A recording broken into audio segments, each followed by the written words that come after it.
Hello and welcome back to the Key Arsenal podcast. It is episode 68 today. I am your host, Matthew Key, and I'm joined by three lovely co-hosts this week. We have got Carl, Dad and Madeline. How is everyone doing this week? Wonderful. Fantastic, thank you. Marvellous.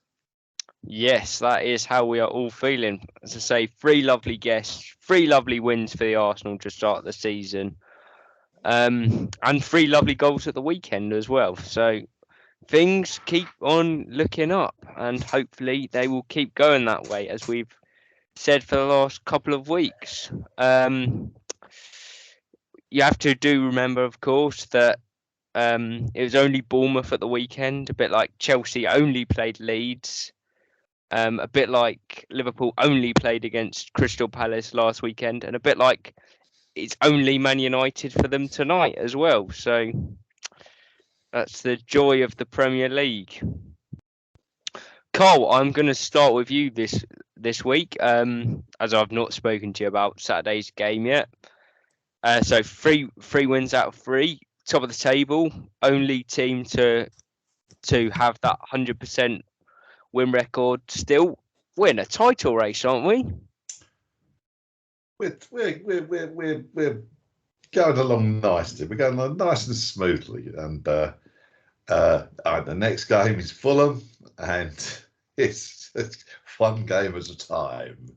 It's really nice, isn't it? We're in the mix. Obviously, you know, I'm sure that one of the teams near the bottom is going to come through at some point. You know, a Liverpool or someone.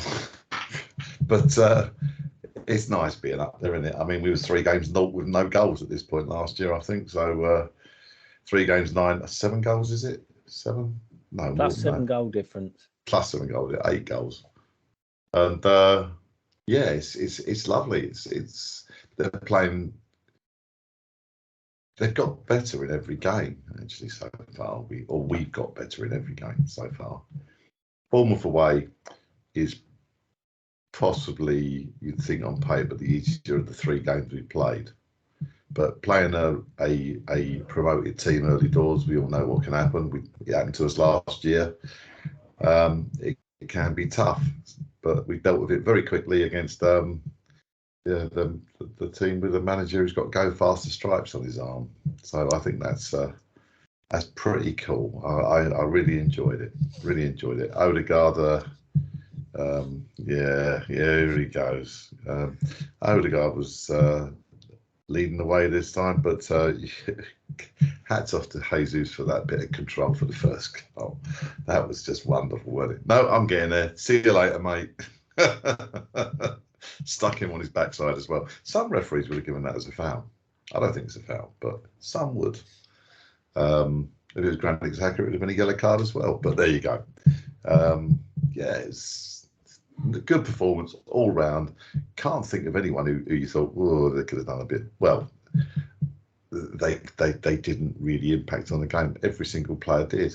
Ben White had a great game, I thought.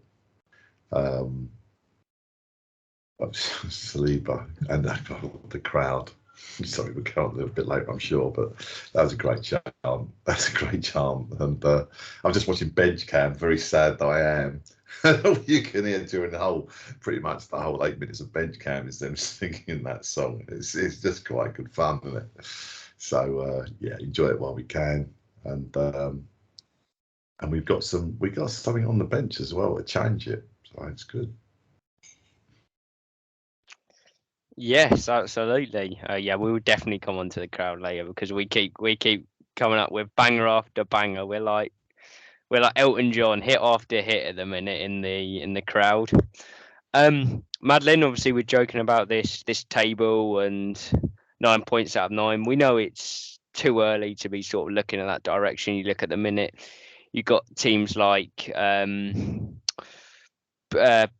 Palace, Fulham, all up there at the minute. But what you can't argue and disagree with is the way we're playing. And you've got to say at the minute, we're just getting better and better with every performance. Yeah, I think absolutely. And not that obviously saw that lot down the road, they did not play well against Wolves and still came out of 3 points. 3 points is 3 points. And if we'd not played well against Bournemouth and come away with a 1-0 win, we'd probably be sitting here going, oh, well, it's good that we've been able to grind out a result. But it is nice to... I sort of came away from that Bournemouth game thinking I really wish we'd scored a few more, because I think we could have done. But yeah, I think I talk about momentum a lot. I think momentum not only comes from winning games, but also if you play well in those games, it's breeding confidence into the way you want to play. And if you can start to play that way against, and no disrespect, the likes of Bournemouth, just that build-up of confidence might mean that in a few weeks when we play Spurs or when we play City, we try and play like that again. And I think, obviously, as you say, we joke about title race or whatever. No one's ruled us out yet, including actual players. Like Mo Salah said today, there's other managers, and I think everyone's looking at us a bit differently.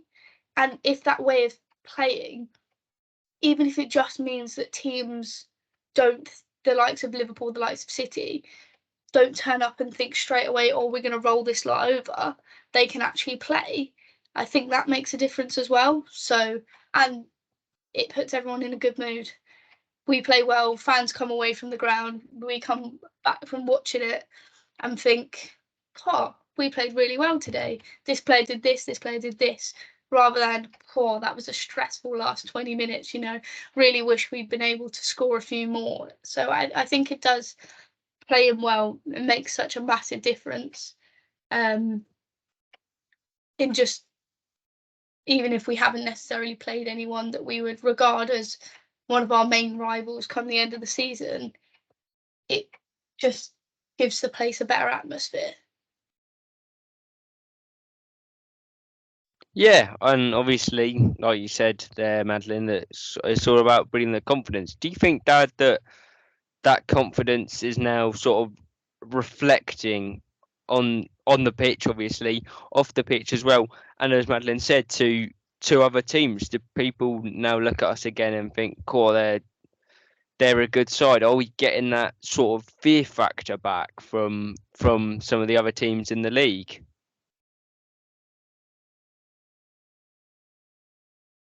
Do I think we're getting a fear factor? I think what it showed the weekend is we can go away, and I'm with everyone else. All due respect, we should beat Bournemouth. You've gone and beaten Bournemouth well, and you go, they've gone away and they've discovered the ability to beat bad teams or the not so good teams. The best display we put on last year, too, Tottenham at home, City at home, and we were right mugged off against City.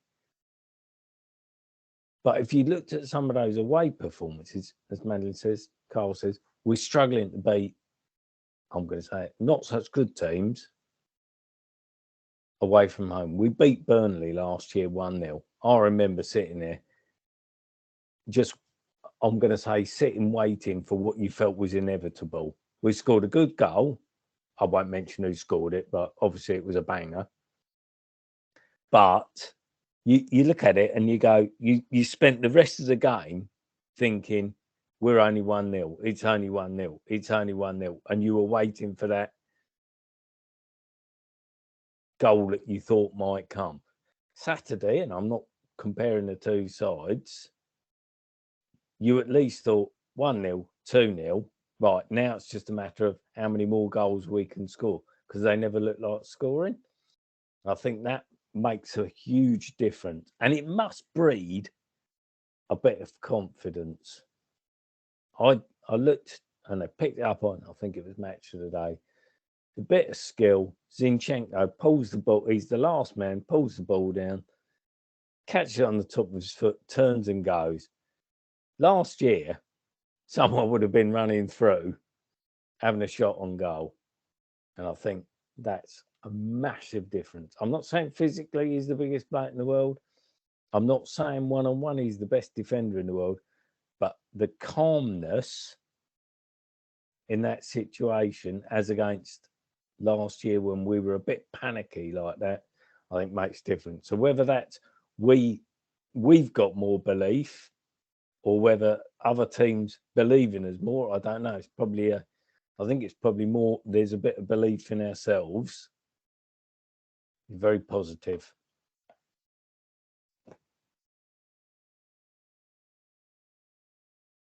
Yeah, absolutely. I know exactly the bit you meant. That was gorgeous from Zinchenko. Say casual. I mean, you imagine last year you'd got Nuno trying that last year. He'd have controlled it out for a corner or something. Something that's been really impressive. We've spoken a couple of times, Madeline. The starts. I mean, at the minute we're just blowing teams away in the first half. Obviously, Crystal Palace, we were quite unlucky to only go 1-up. Leicester, we had a good 2-0 lead. And again, we've absolutely blown Bournemouth away in the first half and could have quite easily scored 4 or 5. It's just become sort of relentless at the start of games, like we've seen from teams like Liverpool and City the last few years. Yeah, absolutely. And I sort of touched on it last week. It's a different sort of relentless. It's a complete first half relentless rather than a come out of the blocks for 15 minutes absolutely flying and we're sat there going, we need to score 1, we need to score 2. It's we look like at any moment we could score and we really don't look like we're going to concede. I've never been so relaxed watching an Arsenal side ever. I feel like something sort of like someone, I don't know what it is. There's so much calmness in that side. You talk about the Zinchenko moment. Saliba's so calm. Odegaard's obviously so calm. And that stretches to the rest of the team. And it's meant that we don't have to absolutely fly. And there's no problem with flying. But it means that at 2-0 up in the first 11 minutes, we've not burnt ourselves out for the rest of it either. And we spoke, I think, after the Palace game saying, is it a worry that maybe we're not able to keep that up for 90 minutes? We look like we found a way to keep the relentlessness and the control up. And it's by maybe just 10% less at the start of the game in terms of sprinting after every ball. And we've got the ball, you've got to try and get it off us. But when we do lose that ball, I seem to have noticed there was always the thing about Pep at Barca. If you lost the ball, it had to be back. Was it within 5 seconds? We look like we've sort of adopted that. There's bodies around a player when they lose the ball, and we've just got so much more control of the game. That means we are relentless for 45 minutes. We go in at half time, 2-0 up, whatever, and we've still got energy left for the second half. And we did lose a little. I did think we lost a little bit of control, especially at the beginning of the second half. But even in that, and it was probably partially to do with Bournemouth being poor, we still didn't look like we were going to concede. But we lost a bit of that control. We got it back. We scored a stunner. That I wouldn't necessarily say was against the run of play, but in comparison to how we've been playing for the rest of the game, maybe last year we would have conceded during that 10-minute spell at the beginning of the second half, and we would have probably been sat there going, oh God, here we go again. Why can't we just make this easy for ourselves? So I think that's probably the difference I've found in the relentlessness from the off as opposed to last season. Yeah, I absolutely agree.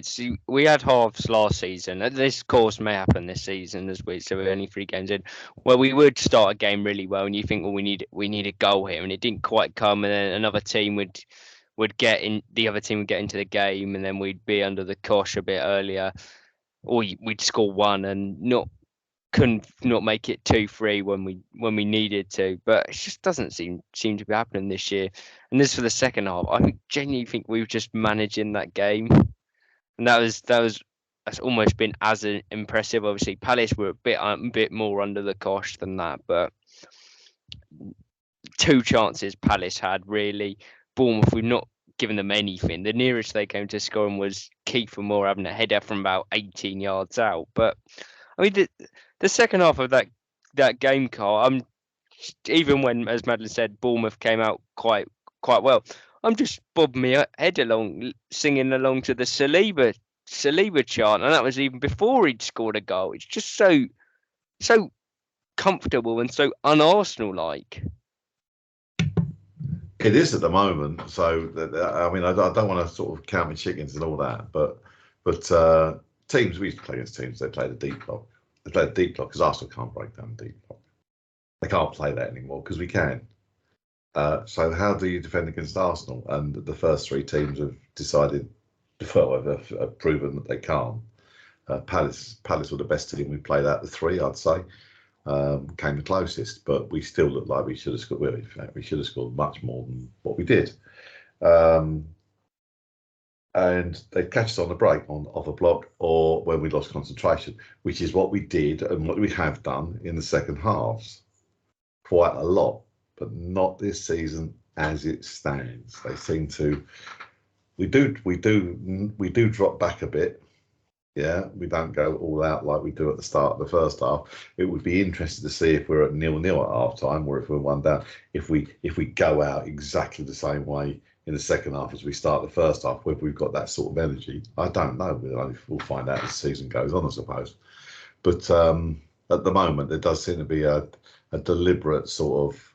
We'll just bring it back a little bit. We're in control. We're calm. We'll all chill out. We'll have our gitans and chill out while watching it with a glass of wine, and it's very nice. It really is an easy watch. But we've got games coming up that may not be. So, it might be we might be back to square one. Who knows? We might lose to Fulham on Saturday, and we'll be bemoaning it at that point.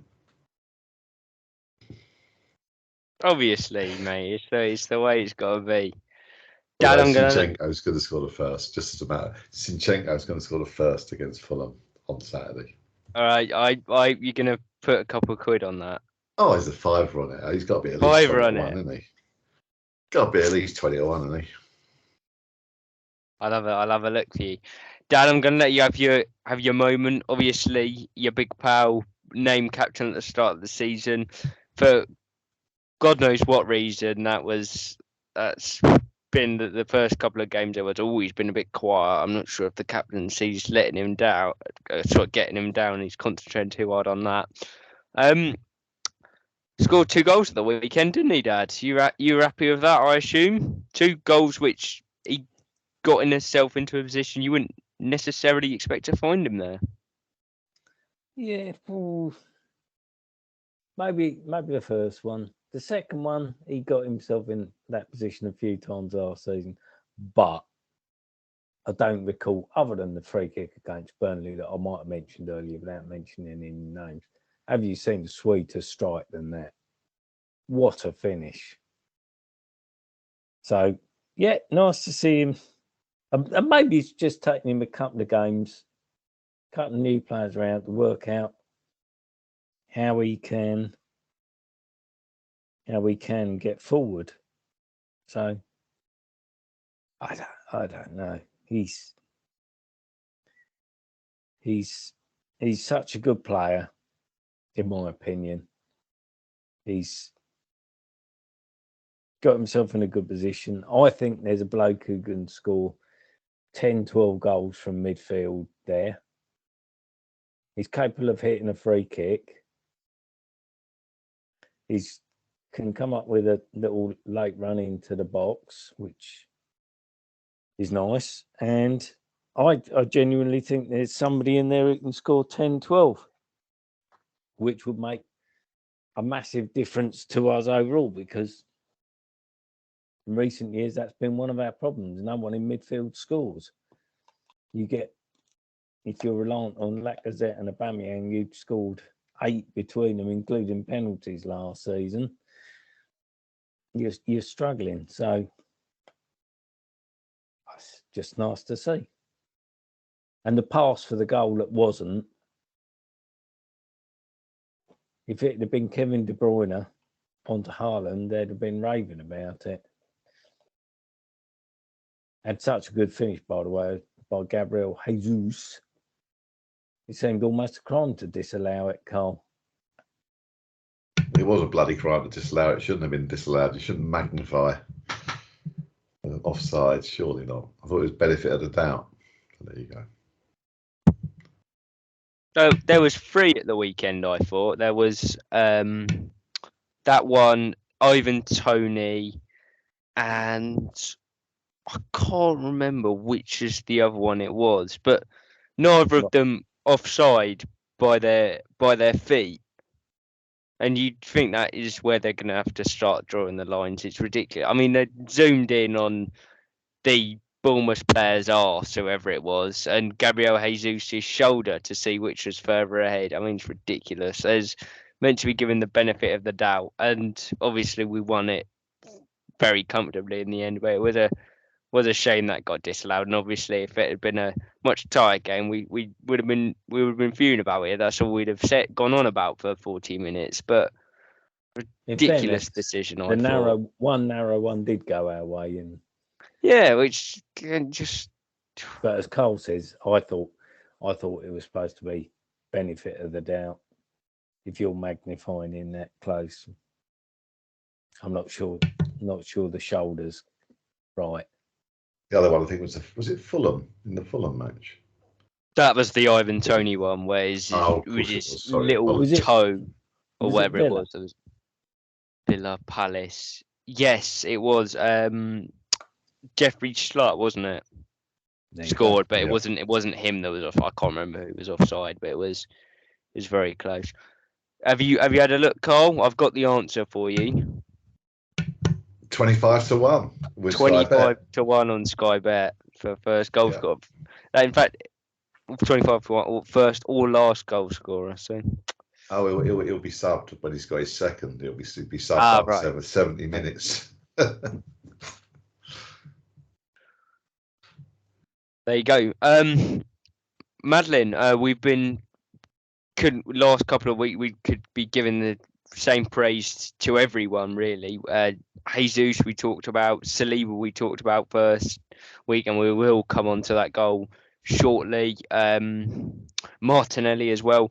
Someone Cole mentioned earlier who's had a really good season quietly is Ben White at right back. Done his defensive duty really well against some tricky customers out on the wing, and got forward and made himself a good attacking option on Saturday, obviously contributing largely for the second goal.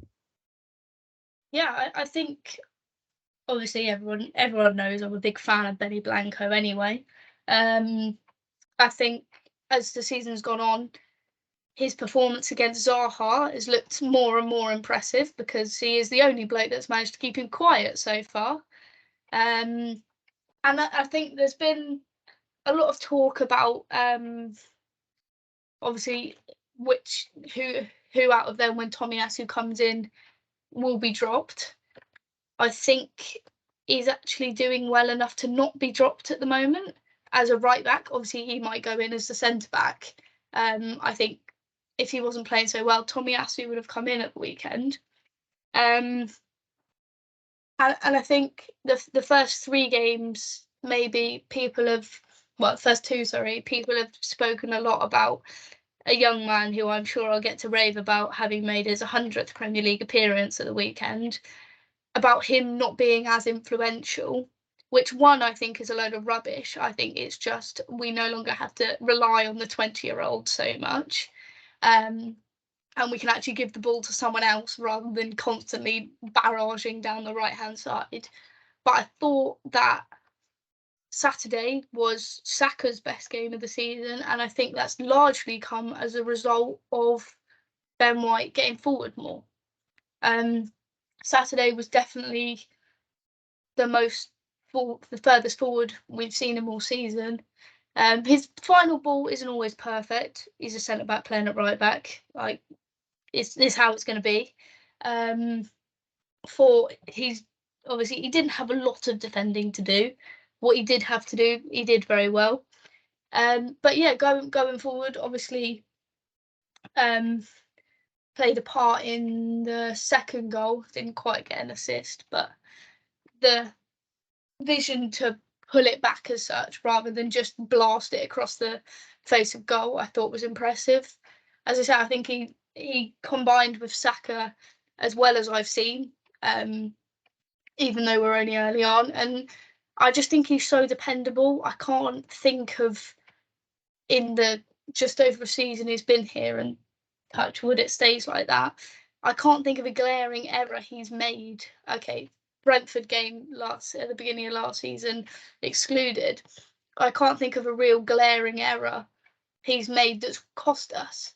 Again, he's calm on the ball. As I say, got really well, defended well.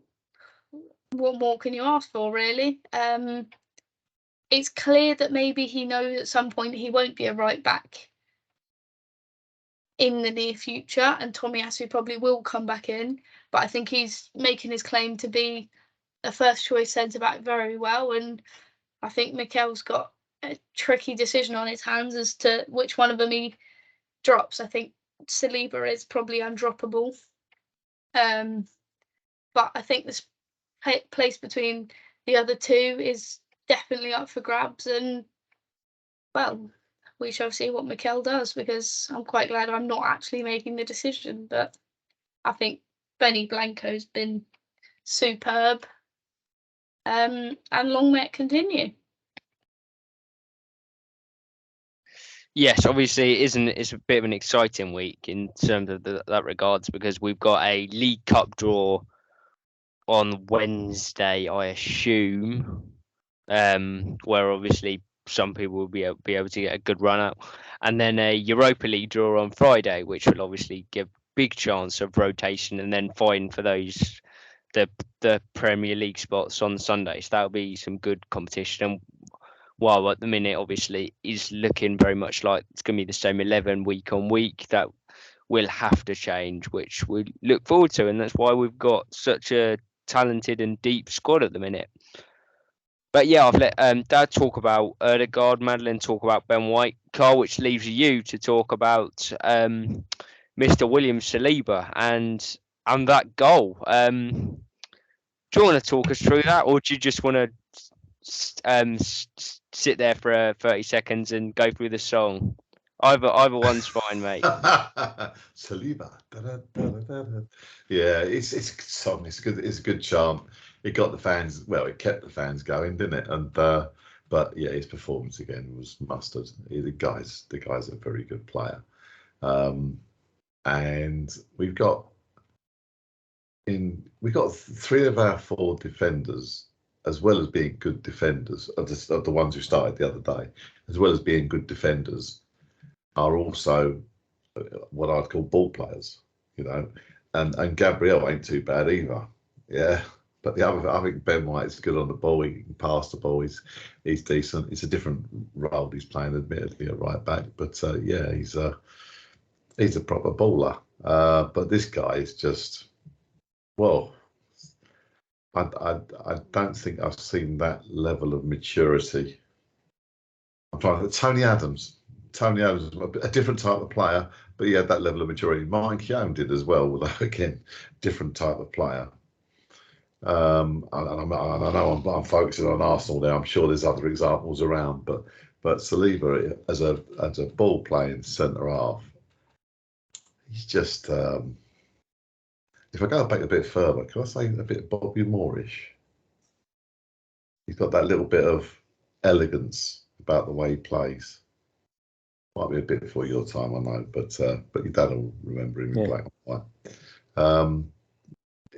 He's just got a little bit of elegance on the ball, and it's nice. He tackles well. He's got a little trick up his sleeve, and I don't know. It's a bunch of kids playing football, isn't it? At the moment, it's lovely. bunch of kids playing football with Xhaka as well, just to sort of give a bit of age to the team. I think I'm trying to think of anyone. If there's anyone else who's over 25 in that team, and I don't think there is. And Party's the only other one. Party, sorry, apologies. Yeah, and yeah, Xhaka's really enjoying himself as well. But Saliba, yeah, lovely. I mean, we wondered, we waited for 3 years, didn't we? And he's looking the part, very much so.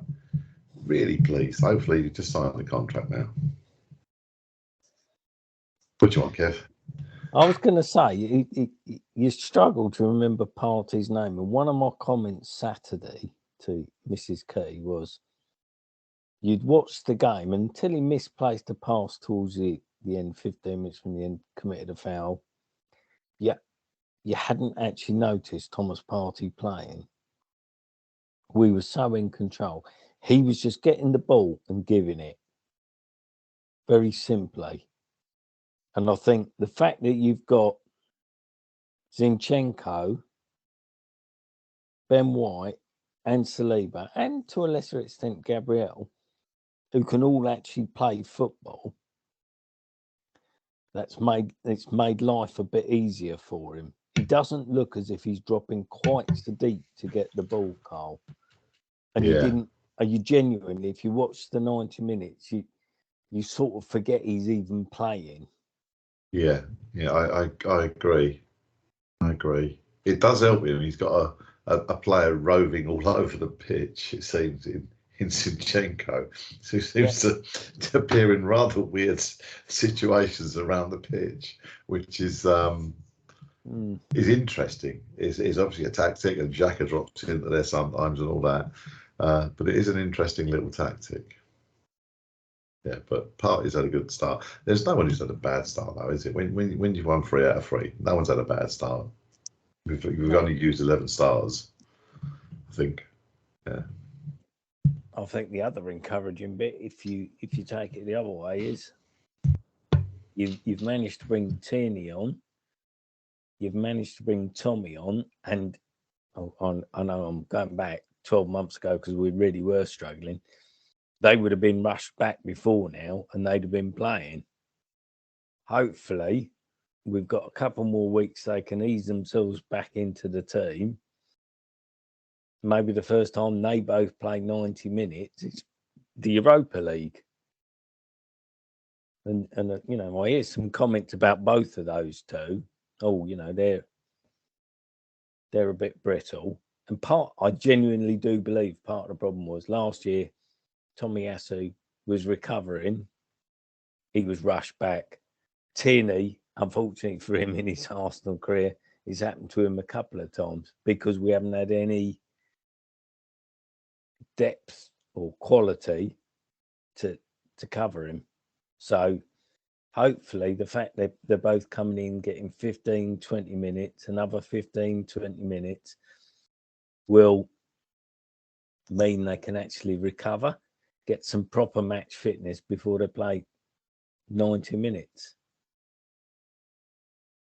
And neither of them are bad players, although I can't see either of them getting back in the team at the moment. But that could be. I'd quite like to see Ben White in there against Mitrovic Saturday. No, again, that goes back to the squad depth, and that's the nice thing about it at the minute is, I mean, I want Arsenal to be playing every day at the minute just because of how much I'm enjoying it. But games every week, don't have to rotate the team, just leave it as it is. And then you look at the bench, and I'll be honest, I'm not a massive fan of the 5 sub rule. I think it massively benefits the better teams. But I'm looking at it now, and we've brought on Smith Rowe and Nketiah, Lokonga, Tierney, and Tomiyasu off the bench, and you think, hang on a minute, we've brought 5 good players off the bench, and we've left some really talented Portuguese kid off to let him keep training. And we've done, last couple of years we've not had 5 good players on the bench at all. So the fact we can bring 5 on and still have some spares, genuinely brilliant. And I'd say they're all going to get used, and everyone wants to be part of a winning team. So no, you can't see anyone really sort of kicking a fuss about it at all. So just keep going how it is, and just keep winning games at the minute.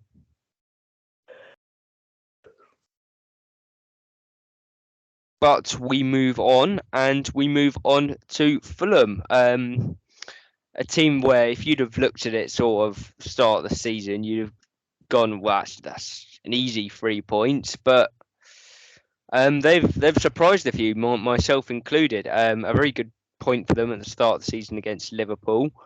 Followed that up with a bit of a gritty 0-0 against Wolves, and then a good bit of ding-dong 3-2 win against Brentford. They've started the season very well, Dad, and as you've said to me, it's not going to be an easy game by any stretch of the imagination. No, they seem to have some real good energy. I think the year before, they looked like a team that were going down before the season started. They had no belief at all. Mitrovic has discovered his scoring boots in the Premier League, and boy, his header at the weekend. Such a good header, because you don't see many goals like that. He's a handful. You know he's not gonna run in behind you, but he's dropping short, he's playing up, knocking the ball on for other people to run off him. They look a half decent side this year. Now, whether they can keep up their work rate, I don't know. But they look a decent side. Good goalkeeper. I noticed Mr. Leno was in there Saturday. Hopefully he'll get a good reception from the crowd Saturday, because I don't think he ever actually did much wrong. So, yeah, I think there'll be a handful. I just want to win and sing the Saliba song.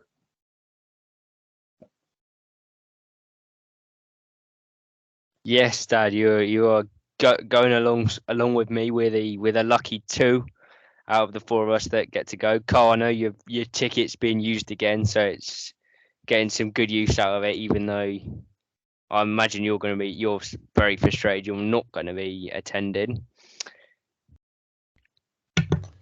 Gutted, actually. I'm supposed to be away, and I'm possibly not now. And at that point, I want my ticket back, really. That's life. I've already given it. So I say ban him. He's clearly unlucky. He stopped going, and we've started winning. So sack him off.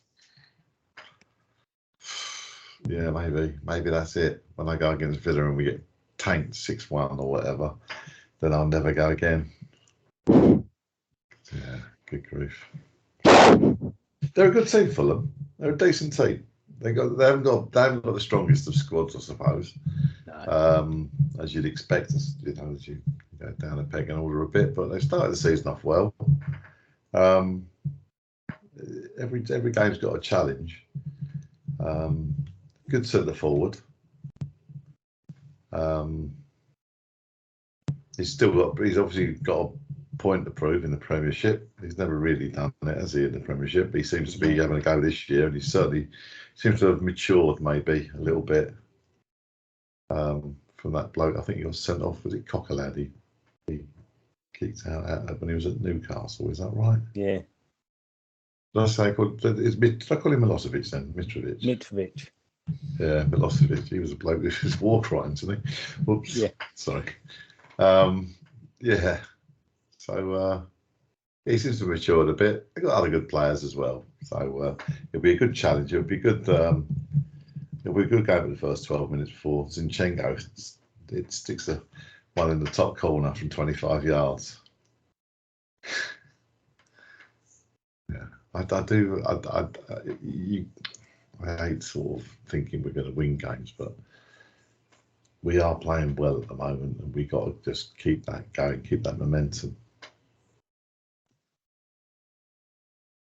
Yeah, and as we said, Madeline, we've all agreed that Fulham are a good side, better than we perhaps what, but it's a game that we're going to be going in full of confidence, and the players are going to be going into full of confidence. And you've got to say that at the Emirates, evening kickoff, be a very good atmosphere. People have had a few drinks beforehand. Might have been a couple of results go away, hopefully in the old 3 o'clocks. Don't know what they are, to be honest, but and the feel good energy that's around the club at the minute, you'd have to say you'd be surprised if we didn't get the 3 points again. I think I don't know if this is actually going to happen. There's also potential that another former Arsenal man could be lacing up at the Emirates at the weekend, because the streets are saying Willian's on his way to Fulham. So we shall see how that one develops. And if I was cynical and if he did go, I would say, wouldn't it be so typical for Willian to score a free kick in the last minute or something? Sure, I'll get my boots up lace ready. I'll have a go at left back against him. I fancy my chances. But no, I think it's a result. It's a game that I would be surprised if we didn't come away with all 3 points. I imagine they'll probably play against us similarly to the way they did Liverpool at the beginning of the season, first game of the season. They played really, really well. Liverpool weren't great. In fact, they were pretty bad. I see what you're saying, Carl, about Mitrovic maturing. There's always a bite in him. I have already seen one bite. This not an actual bite, obviously. He's already kicked out, I think, at one point this season. So you defo can get to him. Not that I'm obviously encouraging any of that sort of behaviour, but you can defo get him sent off. And I think it'll be an interesting test for Saliba. Obviously, completely different to anything he's faced already. Because Kiefer Moore seemed to move himself away from Saliba and onto Gabriel, which I thought was interesting, especially because Gabriel's not small either. As I say, it will be interesting for Saliba. It'll be interesting to see which one of our wings they target. Leicester seem to target our left-hand side. I think most teams would naturally prefer to target the right-hand side if Ben White's playing, based on he's obviously not a natural fullback. So I think it will be interesting. If Xhaka plays as well as he's played for the rest of the season, I'll be honest, the past 3 games, I'll be honest, I can't see us losing. So, yeah, and again, Jesus is on another level, and at this point, rather than give it to Saka and hope he does something, there's also 2 other options of give it to Gabriel Jesus or give it to Martinelli and hope he does something. So it's nice to have all the options. So yeah, obviously Leno's a good keeper, probably going to come with a point to prove. Obviously, as Dad said, nothing against him. Thought he dealt the whole situation like an absolute professional.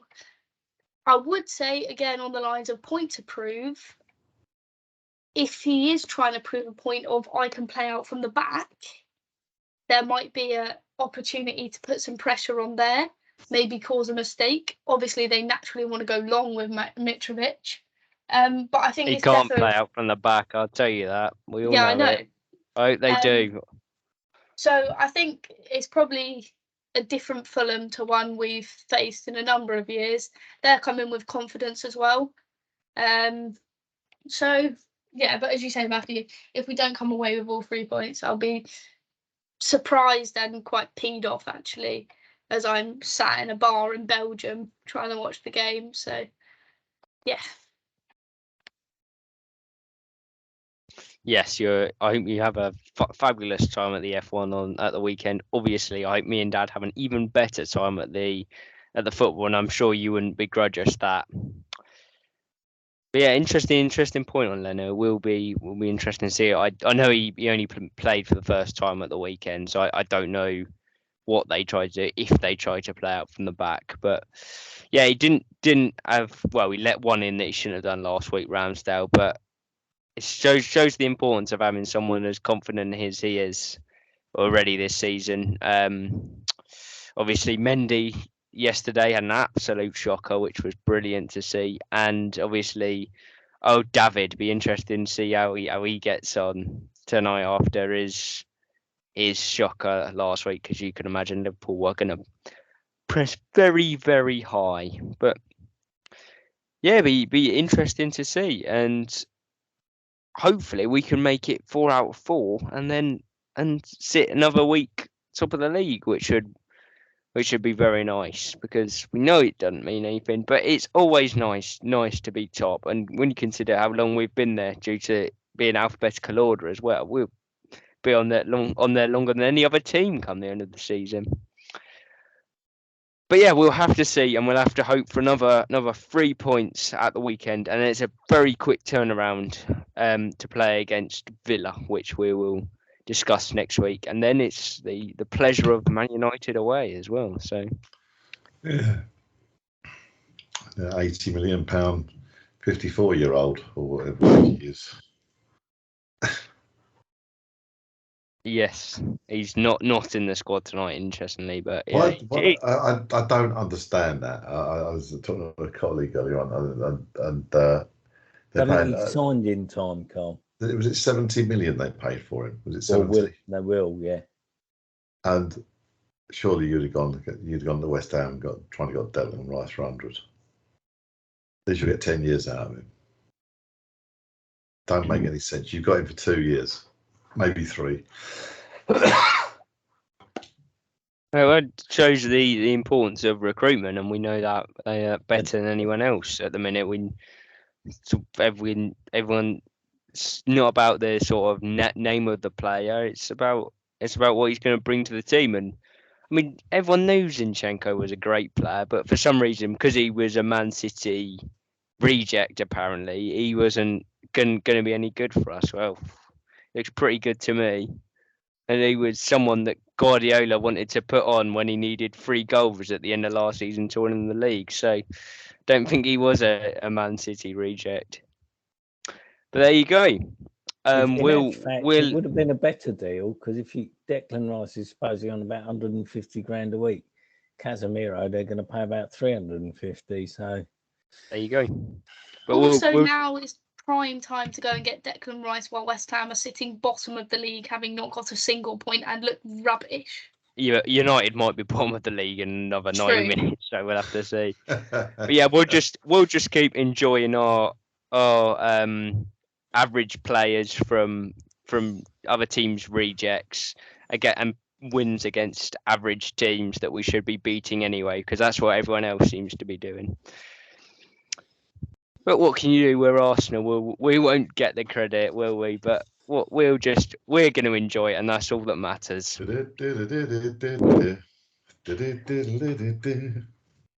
And we are going to move on to everyone's favourite. It is quiz of the week. And who sang Tequila originally? I'm not going to put that as a question, because you've played it about 5 times this weekend, since the weekend, so you know the answer. Do I get a bonus point for being the only one that did go for the shot of tequila during the game? And I hate tequila, so that was full commitment. No, you lose a point for not bringing any round, Madeline. Mainly because I said if Saliba scores, I'll have a shot of tequila, thinking, oh, I'm safe here.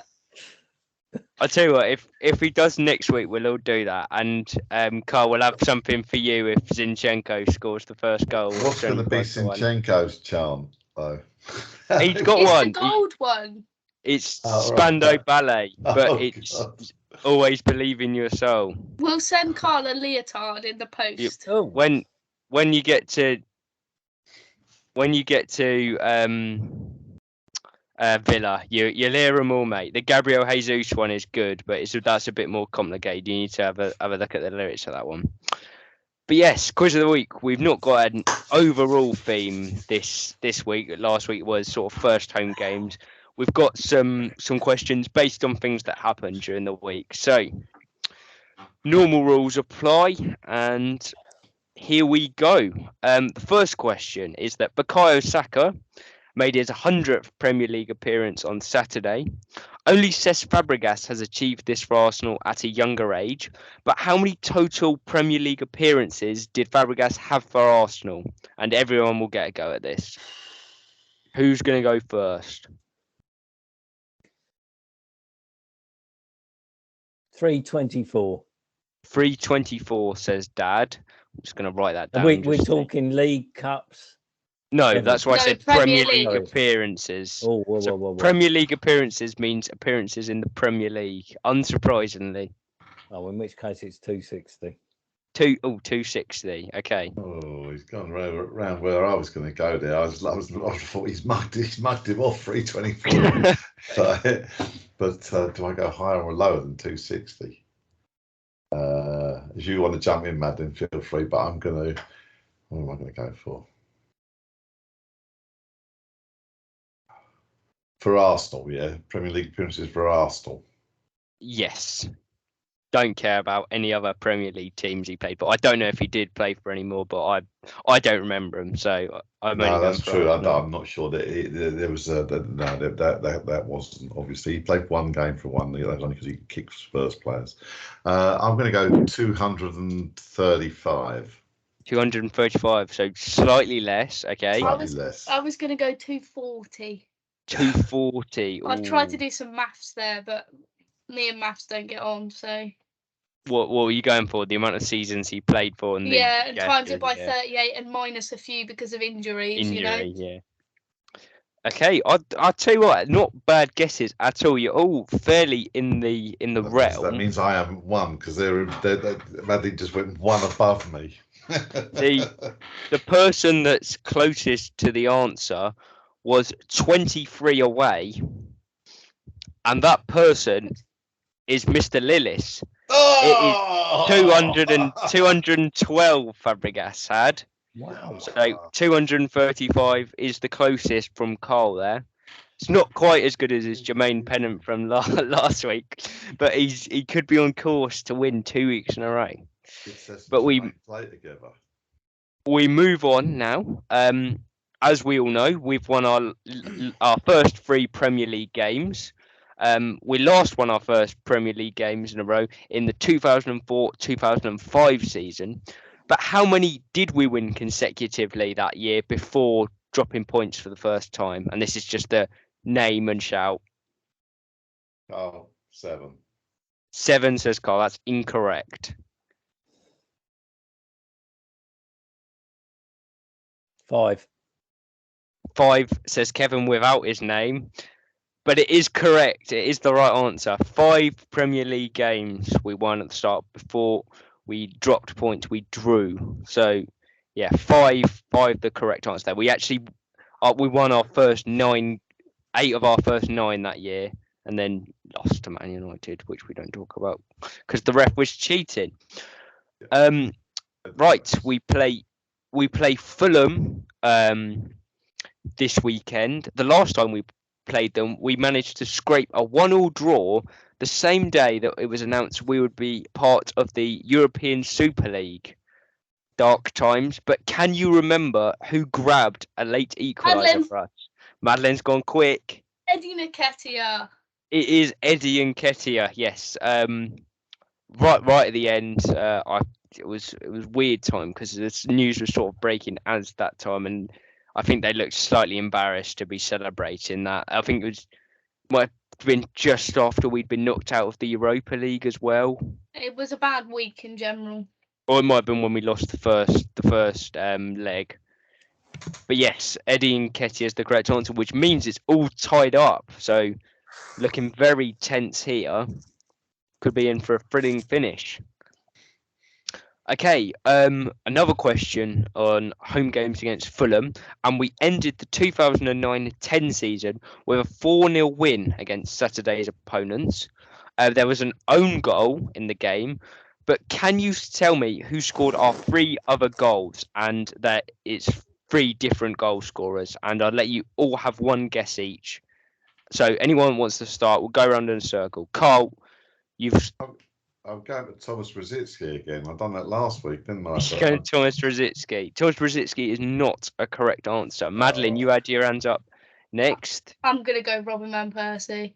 Yeah, Robin van Persie is a correct answer. I just refuse to say that name. He scored the second goal in the victory. Dad, you get a go. Try. 2009, 2010. Wow.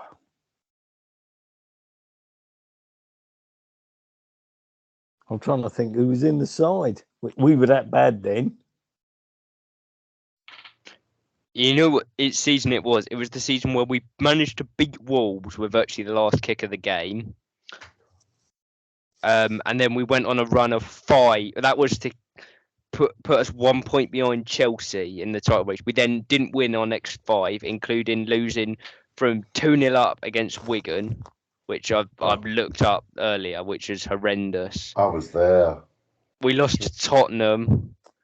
We threw a 2-0 lead away against Blackburn, and we eventually won this game against Fulham. And if we'd have... And the only person I can think of who scored around them times was Robin van Persie, and he's gone. Yeah. So Thomas Rosicky would have been my other bet, but he was probably injured. Yeah. Who was at centre half? Let me think. Who was at centre half? I really can't think. Go on, put me out of my misery. Go on, have a guess. Have a guess, and then I'm can't. gonna open the floor with a little. No, have a guess. You can name some Arsenal players from around that time. Player.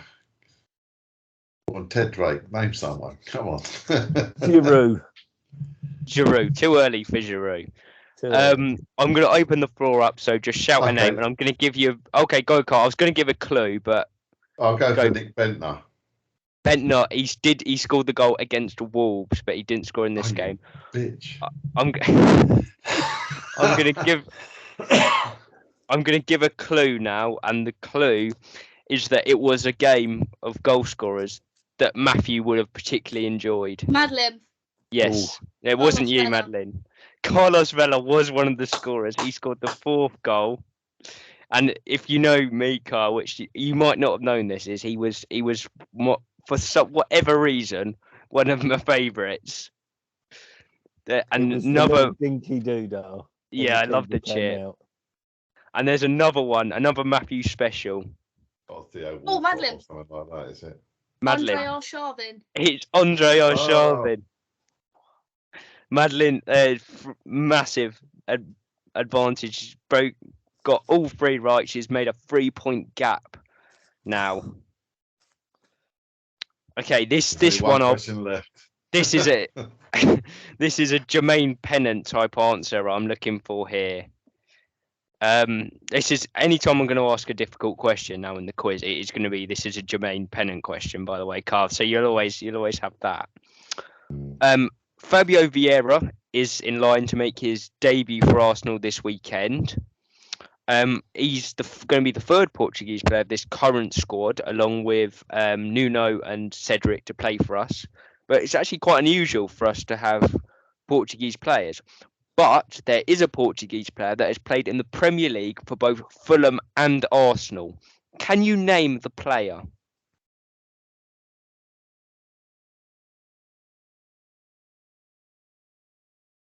Yes.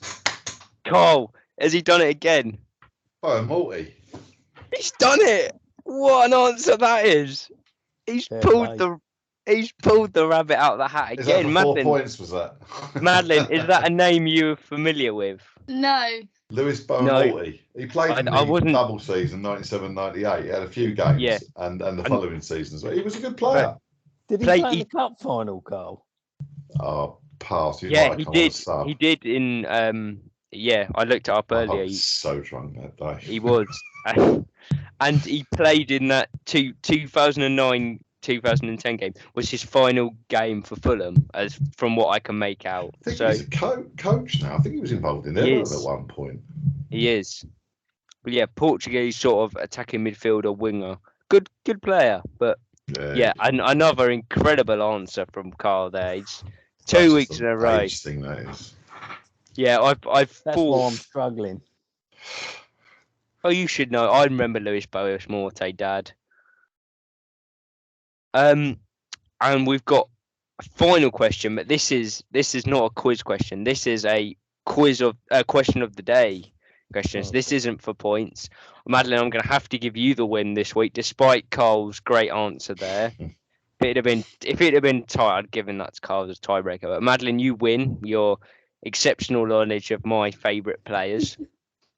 But the question I'm going to ask is that obviously we've talked about Arsenal's recruitment and how successful it has been recently.